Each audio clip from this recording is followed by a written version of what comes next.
జై హింద్, జై భారత్, జై తెలంగాణ. ఫ్రెండ్స్, నేను మీ Girish Daramuni. Welcome to our channel Chitragupt. నా వెనక మీకు ఒక స్లైడ్ కనబడి ఉంటుంది. మన బాగేశ్వర్ ధామ్ మహారాజ్ ధీరేంద్ర శాస్త్రి గారిది. ఇక్కడ స్వామి అవిముక్తేశ్వర ఆనంద్ జీ. ఈ కాంట్రవర్సీ నడుస్తుంది బాగా. చాలా లొలిలు అవుతున్నాయి. అసలు ఏంది కాంట్రవర్సీ అని చెప్పి డీకోడ్ చేసి మనం ఓ పెద్ద కన్ను పెట్టి ఇట్లా చూసినాం అనుకో. నేను ఇలా కేవలం అనాలిసిస్ పర్స్పెక్టివ్ రూపంలోనే మీకు చెప్తా. నేను ఒక పెద్ద శాస్త్ర పండితుణ్ణి కాదు, సకల కోవిదుణ్ణి కాదు. బట్ నా కంటికి కనిపించేది నిజం.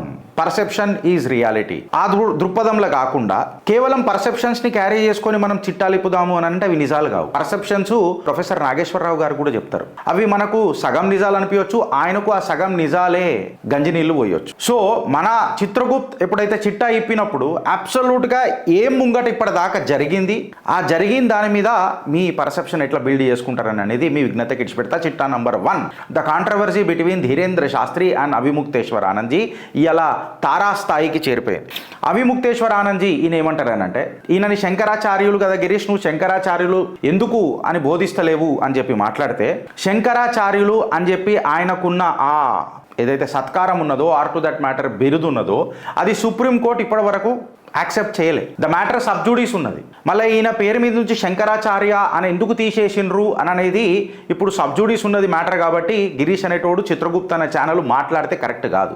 మనము ఇన్వెస్టిగేషన్ ప్రాసెస్లో ఏలు పెట్టినట్టు ఉంటుంది. సో మ్యాటర్ సబ్జుడీస్ ఉన్నది కాబట్టి నేను శంకరాచార్యుల వారు అని అంటలేదు. మళ్ళీ ఇన్ని రోజులు ఎందుకు లేదు, ఎందుకు ఛాలెంజ్ చేసిండ్రు అని అనేది ఇలా అవిముక్తేశ్వర ఆనంద్ గారు స్వామీజీ దేశ ప్రజలకు చెప్పుడు స్టార్ట్ చేయాలి. సో నేను ఇలా కేవలం వీళ్ళిద్దరు మధ్యలో కాంట్రవర్సీ ఏం జరిగిందో నేను చూసినా. మీరు ధీరేంద్ర శాస్త్రి గారు ఎవరైతే బాగేశ్వర్ ధామ్ నడుపుతారో ఆయన ఒక జైత్ర యాత్ర మొదలెట్టినరు. బటేంగేతో కటేంగే, హిందువు నువ్వు ఐక్యం గుండు, జాతివాదుగా నువ్వు విడిపోకు అని చెప్పి యావత్ భారతదేశంలో తన యాత్ర మొదలెడదామని చెప్పి బయలుదేరిండు. ఈ యాత్రలకు చాలా పెద్ద దిగ్గజ నేతలు, సినిమా ప్రముఖులు, ఇంకా మనందరికీ ఒక తోప్, మనందరికీ నచ్చిన అన్న మన రాజాసింగ్ అన్న కూడా దీనికి మద్దతు తెలిపిండు, బాగేశ్వర్ ధామ్కి పోయిండు. కేవలం నేను ఒక హిందుత్వ కట్టర్ హిందూ లెక్కనే ఈ అనాలిసిస్ మీకు చెప్తున్నా. సో మీరు ఏది కరెక్టు, ఎవరిది కరెక్టు అని అనేది మీరు డిసైడ్ చేసి జర కమెంట్ రూపంలో పెడితే జనాలకు కూడా తెలుస్తుంది అని చెప్పి నా భావన. సో ఈడికని ఇప్పుడు నేను మీకు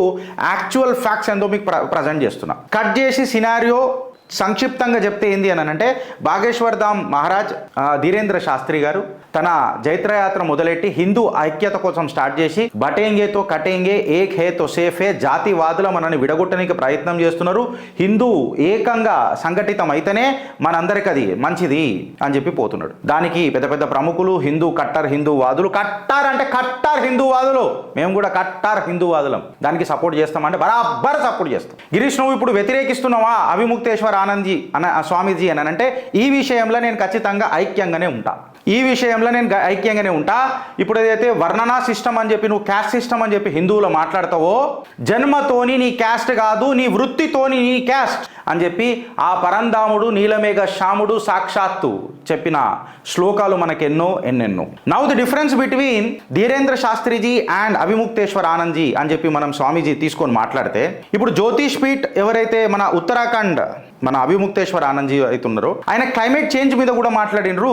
మన ఉత్తరాఖండ్కి సంబంధించి ఏదైనా నా టెంపుల్లకు ఆస్థా ఉన్నది, ఖచ్చితంగా అది నా మతానికి సంబంధించింది, నా ధర్మానికి సంబంధించింది, కాబట్టి నేను క్లైమేట్ చేంజ్ మీద కూడా మాట్లాడతా, ప్రభుత్వాలని నిలదీస్తానన్నాడు. జనవరిలో అవిముక్తేశ్వర స్వామీజీ గారు రామ ప్రాణ ప్రతిష్టను వ్యతిరేకించారు. ఒక హాఫ్ కన్స్ట్రక్టెడ్ టెంపుల్కి మనం అట్లెట్లా చేస్తాము అని చెప్పి ఆయన చెప్పినరు.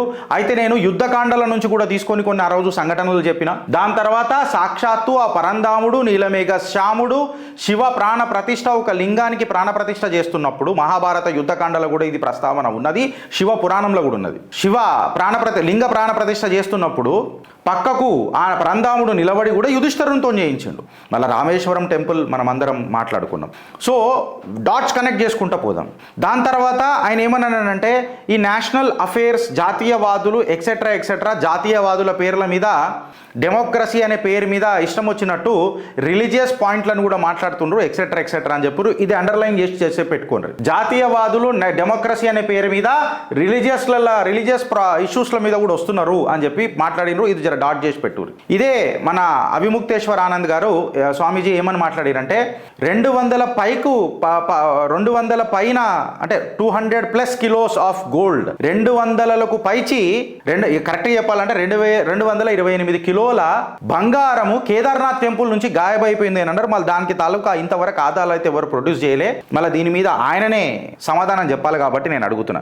దాని తర్వాత ఆయన ఢిల్లీలో కేదార్నాథ్ టెంపుల్ని ఒక ప్రక్రియ అంటే ఒక చిన్న, ఇప్పుడు మనం పూణే పోతాం, అక్కడ కర్ణాటక పోతాం, అట్లనే మనం ఇప్పుడు పూణేలో పోతే ఒక ఈ ప్లేస్ ఉన్నది ఆడ చిక్క తిరుపతి అని చెప్పి ఒకటి స్టార్ట్ చేసిరు వాళ్ళు. సేమ్ రెప్లికా ఆఫ్ తిరుపతి లాగా ఉంటుంది. సో ఒక్కొక్కళ్ళ ఆస్థ కట్టుకున్నారు. ఆ కలియుగ వైకుంఠం మాస్ క్షేత్రంలో కూడా ఉంటే మేము రోజు దర్శనం చేసుకుంటాం కదా, ఆ ఫీలింగ్ మాకు ఉంటుంది కదా అని అన్న ఉద్దేశంలో కట్టుకుంటారు. భక్తికి భావనకు భక్తికి లైన్ ఏముంటది అనేది నాకు అర్థం కాదు. ఎందుకంటే కలియుగ వైకుంఠం ఆ శ్రీమన్నారాయణుడు మాట నాకు కేవలం పాట, నా భక్తుడు పాట పాడితే చాలు నేను పక్కకు నిలబడతానంటాడు. కేవలం ఒక జలం నీళ్లు తీసుకొని వచ్చి ఓం నమ శివాయ నా మీద పోస్తే చాలు నాకు నియమాలు అక్కర్లేదు అని చెప్పి నా కాల భైరవుడు or to that matter Parvati వల్లభుడు చెప్తాడు. సో మళ్ళా సెప్టెంబర్ 2022 అవిముక్తేశ్వర ఆనంద్జీ ఎక్కడైతే కాశీ విశ్వనాథ్ కారిడార్కి మనము పాత టెంపుల్స్ ఏవేవైతే ఎక్సెట్రా ఉండనో దాన్ని అంతా మనం కలుపుకొని ఒక పెద్ద కారిడార్ లెక్క చేస్తామన్నప్పుడు దాన్ని కూడా అపోజ్ చేసింది. 2008 అసలైన సిసలైన లొల్లి వేడి ఉంటుంది. 2008 గంగా దీనికంటే ఇంకెక్కువ ఏముంటుంది అంటే మన 2019 నేను 2008కి తర్వాత వస్తా, 2022 అన్నా కాబట్టి 2019 మాట్లాడుతున్నా, డిసెండింగ్ ఆర్డర్లో పోదాం. 2019 అసలైన సిసలైన లొల్లి ఏందనంటే ప్రైమ్ మినిస్టర్ నరేంద్ర మోదీ గారికి అగేన్స్ట్గా వారణాసిలా ఒక క్యాండిడేట్ని ఫీల్ చేసిండ్రు. ఇన్ఫ్యాక్ట్ చెప్పాలనంటే మద్దతు తెలిపినరు అపోజిషన్ పార్టీస్కి. కాంగ్రెస్కి అని చెప్పడం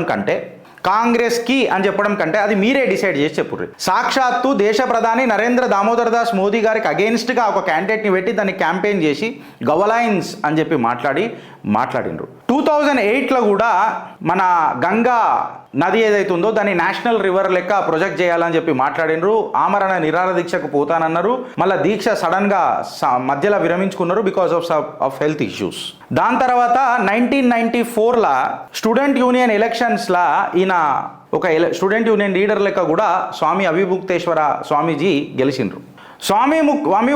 అవిముక్తేశ్వర ఆనంద్ ఎవరైతే ఉన్నారో తను యాంటీ బీజేపీ నరేటివ్ని తీసుకొని పోయి అపోజిషన్కి మద్దతు తెలుపుతున్నాడా అని అంటే ఖచ్చితంగా తెలుపుతున్నాడు. ఇది ఒక రాజకీయ యాత్ర అని, జాతివాదిని ఎప్పుడు మన భారతదేశంలో విడగొట్టలేమనని, అది మన శాస్త్రాలకు విరుద్ధం అని చెప్పి మాట్లాడుతున్న అవిముక్తేశ్వర ఆనంద్జీకి శాస్త్రోక్తంగా కొన్ని ప్రశ్నలు ఏందనంటే అంబానీ వెడ్డింగ్కి అవిముక్తేశ్వర ఆనంద్జీ మళ్ళీ అటెండ్ అయ్యిండ్రు. ఇది ఒక పీఠాధిపతులు చేసే తత్వమేనా అని అనేది నాకు ప్రాణ ప్రతిష్టకు లేని అడ్డంకి, వెడ్డింగ్కి లేని అడ్డంకి మన ప్రాణ ప్రతిష్టకు అప్పుడు ఎందుకు వచ్చిందో అన్నది నాకు అర్థం కాలే.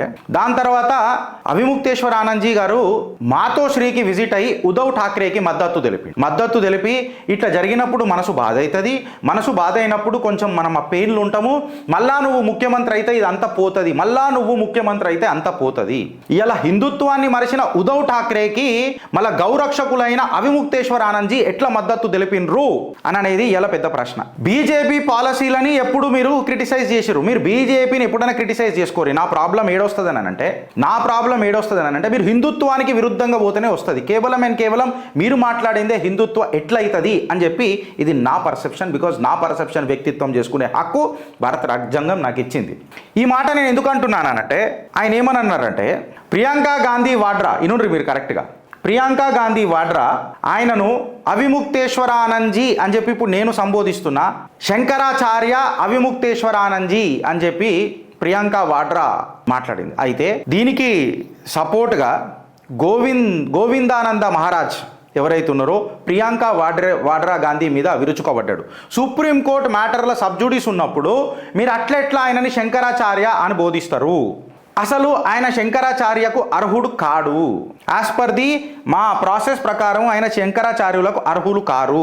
కాంగ్రెస్ అడ్డమైన గేమ్లు ఆడుతుంది అని చెప్పి మాట్లాడతారు. ఇది నేను అంటలేను, గిరీష్ దారమోని అంటలేడు. ఇది సాక్షాత్తు మీకు నేను ఆధారాలతోనే పెట్టి మాట్లాడతా కాబట్టి, ఆధారాలతోనే చిత్రగుప్తు కాబట్టి మేము ముంగట పెడుతున్నాను. Rahul Gandhi did not insult Hindu religion, Swami Avimukteshwara Anand Saraswati గారు మాట్లాడతారు. ఇది ఎంతవరకు కరెక్టు అని అనేది నేను మీకు వదిలిపెడుతున్నా.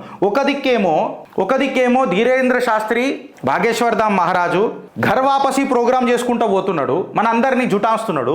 ఈయన ఏమని మాట్లాడుతున్నాడు అంటే, నా దేవుణ్ణి అభయముద్ర పెట్టి ఇది కాంగ్రెస్ చిహ్నం అని చెప్పి పెట్టిన రాహుల్ గాంధీ సమర్థించుకుంటా హిందూయిజాన్ని ఎవరు ఆయన చేయలేదు అని అంటాడు. ఆయన ఏమన్నాడంటే, ఇది నేను మాట్లాడింది టెలిగ్రాఫ్లో వచ్చింది. ఆయన ఏమంటాడంటే, I'm referring the BJP and you. Know Narendra Modi doesn't make up the whole Hindu society nor does the BJP or the RSS.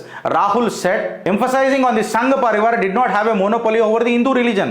Swami Avimukteswaranand ji unequivocally stated that it was wrong to target the Rai Bareli MP for something he has not done ever said.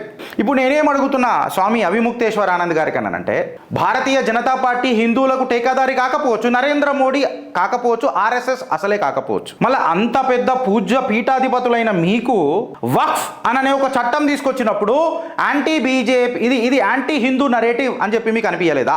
Places of worship act 1991 తీసుకొచ్చినప్పుడు ఇది మీకు అనిపించలేదా?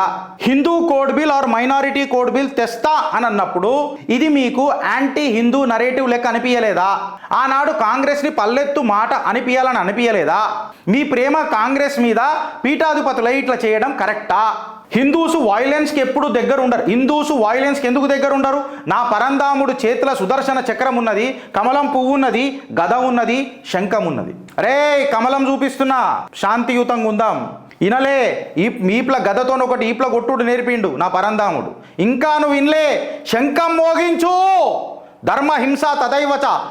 సుదర్శన చక్ర నేను ధారణం చేసినప్పుడు, నేను అవాహనం చేసినప్పుడు sir Kalank హోగా తెరా అని చెప్పి నేర్పించిండు. సాక్షాత్తు నా పరమేశ్వరుడు త్రిశూలం ధారం చేసినప్పుడు కాల భైరవ రూపంలో ప్రకటితమైండు, తాండవం ఆడి శత్రు సంహరణం చేసిండు, అసుర సంహరణం చేసిండు. ఎందుకు సగం సగం మాట్లాడతారన్నది నా బాధ. ఇట్లా మాట్లాడుకుంటూ పోతే ఎన్నో ఉన్నాయి.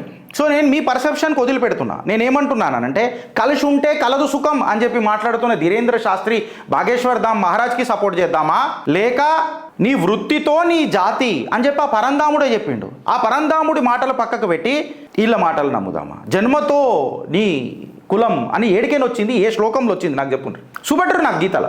యాక్చువల్ భగవద్గీతలో ఎడికైనా వచ్చిందో నాకు చూపెట్టండి. ఇవాళ భాగేశ్వర్ ధామ్ మహారాజ్ ఏం చేసిండు అని అంటే, ఆయన గర్భవాపసి చేసిండ్రు, ఆయన మీద ఒక కేసు కూడా బుక్ చేసిండ్రు. ఆయన మాల్ ప్రాక్టీస్లు చేస్తారు, తంత్ర విద్యలు చేస్తాడు, అవి ప్రూవ్ కాలే, కేసులు కొట్టేసిండ్రు. దాని తర్వాత ఆయన ఒక అన్నపూర్ణ కిచెన్ నడుపుతాడు. ఆ అన్నపూర్ణ కిచెన్లో ఎంతమంది వేల మంది భక్తులు వచ్చినా ఆయన ఫ్రీ ఫుడ్ పెడుతున్నాడు. ఆయన సంవత్సరానికి ఒకసారి మ్యారేజ్ ఫంక్షన్ చేస్తాడు, బీదోళ్లకు గరీబోళ్లకు పెళ్లిళ్ళు చేస్తాడు, వేదిక్ గురుకులాలు పెట్టిండు, ఏన్షియంట్ వేదిక్ స్టడీస్ ఆయన నేర్పుతున్నాడు.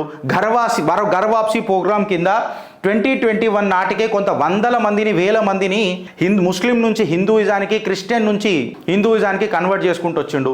వరల్డ్ ఆఫ్ బుక్ రికార్డ్స్లా స్పిరిచువల్ అవేర్నెస్ ప్రమోట్ చేస్తున్నందుకు ఆయనకు కితాబు దొరికింది. మధ్యప్రదేశ్ గవర్నమెంట్ 2023లో ఈయనకు సెక్యూరిటీ కూడా పెంచింది. నేనేమంటున్నానంటే, బటేంగే తో కటేంగే కాదా, ఏక్ హే తో సేఫ్ హే కరెక్టా కాదా, బీజేపీ హఠా తో హిందూ కటా కరెక్టా కాదా?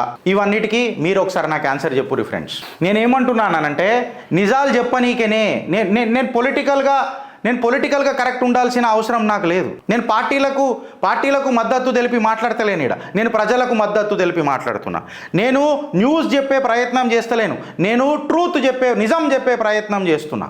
నేను వ్యూస్ కోసం చెప్తలేను, నేను న్యూస్ చెప్తలేను, నేను కేవలం నిజం చెప్పే ప్రయత్నం చేస్తున్నా. నేను నాయకులకు మద్దతు తెలుపుతలేను, నేను కార్యకర్తలకు తెలుపుతున్నా అని చెప్పి ఆనాటి నుంచి ఈనాటి వరకు నేను అదే చెప్తున్నా.